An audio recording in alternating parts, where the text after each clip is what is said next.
In 1985, in the month of September, on the 12th day of September, a young man robbed our office.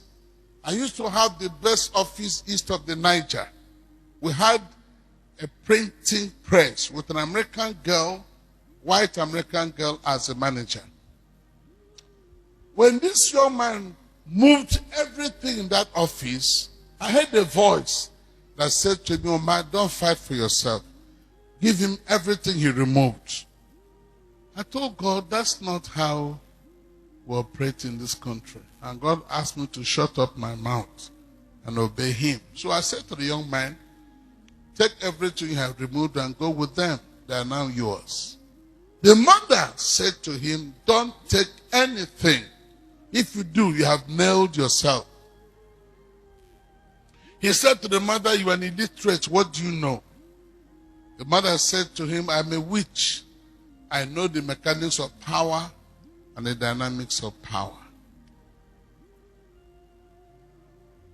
That day, after he got home with the things he removed, he went to the office of the richest man in New York and said to this man, that man, I robbed Reverend Umai and he gave me everything I removed. It's now your turn. If you don't give me 50,000 naira, I'll shoot you. Now, it was the euphoria of the gift I gave him that made him bold to run after another person. The man said to him, I can't die over 50,000. I'll give you 250,000. But in the meantime, hold this 100,000 and count while I bring the balance. In the meantime, hold this 100,000 and count while I bring the balance. While he was counting this 100,000, police appeared. What does that mean? It means while he was counting the money, this man was calling the police. Now, a young man plus gun plus money equals what? Armed robbery. As they were leading him away, the mother got back to me and said, Reverend, you're a very wicked man. You have just jailed my son. Life is made in a way that nobody can cheat you. When you know it, you will let people make attempt at cheating you without you fighting back. We fight back because we are not sure there's a way of getting back what they have taken from us. A year and 6 months after, the mother came and said to me, lay your hand on my lap and pray that my son be released. I told her, I know the meaning of laying my hand on your lap. I'll not lay my hand there, but I'll just pray, Father, wherever this boy is, release him. I don't know whether you understand this principle I've just shared now. That same day, the chief judge of Akwa Ibom State went to Uyo prison and said, anybody awaiting trial for more than 1 year, you are now free. And the boy was set free. The mother came back and asked him, didn't I tell you you're a wicked man? You nailed my son, now you have released my son. What am I saying? We were driving to Ibadan through Owerri on the road when a man drove into our 4-day-old car and bashed the 2 doors.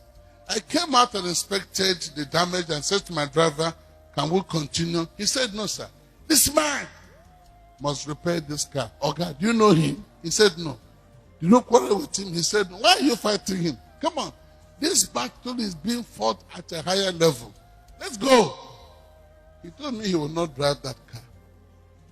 But the chief of the village came out and said to the watching crowd, anybody you can damage his car this way, I will not fight.